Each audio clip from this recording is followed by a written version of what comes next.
There's a guy teaching a class up in Saratoga Springs from Brian Weiss's books. I happen to know that because I know somebody. Oh, you know, I think he's absolutely marvelous. But that's another topic, see, because I have been regressed and done all that kind of thing. So, you know, I mean, it's very fascinating. But the experiences I've had when I had them originally, to me, they were just experiences. You see, I mean, I never thought myself special or anything like that, just a person, you know, a young child that had this, and a teenager, and then an adult. And then when you begin to see that there is so much with people that, you know, there's a fear of what lies beyond, and so many people question and are skeptical. I can't speak for everybody, but I can only speak about what I've been through and hope that offers some comfort. Yeah, I just have one other question. I'll let everybody else have questions. But anyways, Daniel Brinkley, some people, and he is to know, when they come back from the near-death experience, they find that they have extra abilities that they didn't have before they died, quote-unquote died. And I was wondering if you noticed that did you have any abilities that you didn't have before? Yes. That's a topic. Thank you, Mother. That's she has a lot of them. I have. Like what, for example? I had, well, after my experience, it took me a while to meet the people I needed to meet to help me understand what had happened to me. After that, I was able to, very much as a child, I was able to communicate with those who had passed on, but I noticed a heightened awareness of spirit life after that, because I had 3 times touched that world, and I brought that back with me. The ability to be precognitive, to know when something's going to happen before it happens.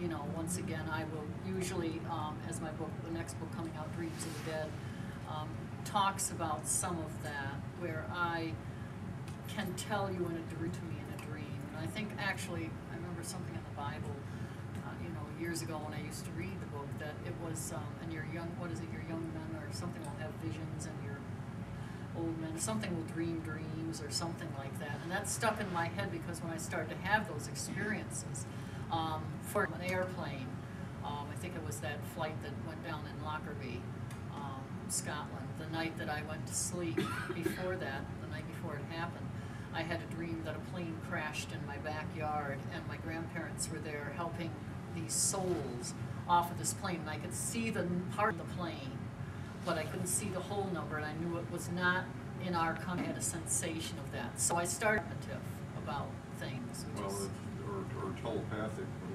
Yeah, I can do some you know, back in the day, I remember before any of this happened to me, you know, I was 18 or so, I was dating a young man.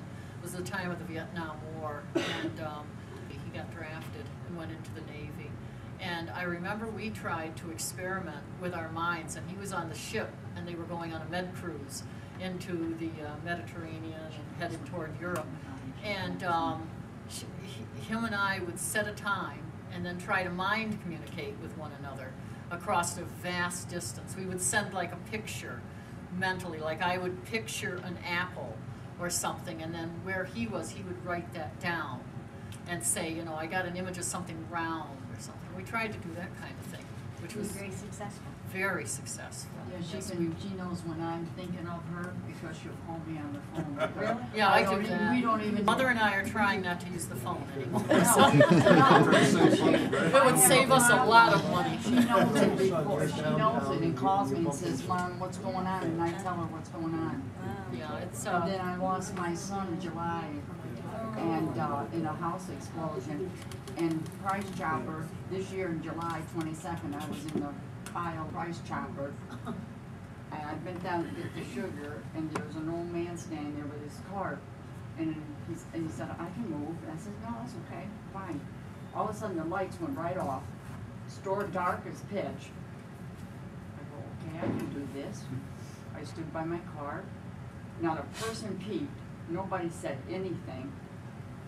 When the lights came on, I looked at my watch. At 2 o'clock in the afternoon, it's the same time my son died in a house explosion in Cooperstown. Wow. So he let me know. I forgot. Well, my mother and I, the thing with my brother Larry, he passed in the explosion. We both had dreams. My mother was sleeping. She was here in Scotia, and she had a portion of a dream of him, and I picked up in Oneonta. I was dreaming. I picked up the next part of the dream where I saw him walking down a dirt road with his clothes all burnt and scorched, and his sneakers burnt and scorched, and I mean, it was like her part, and then I picked up the rest of the dream. So there's a lot of, I think, well, between parents and children, there's a lot of that anyway, but, Yeah. They say that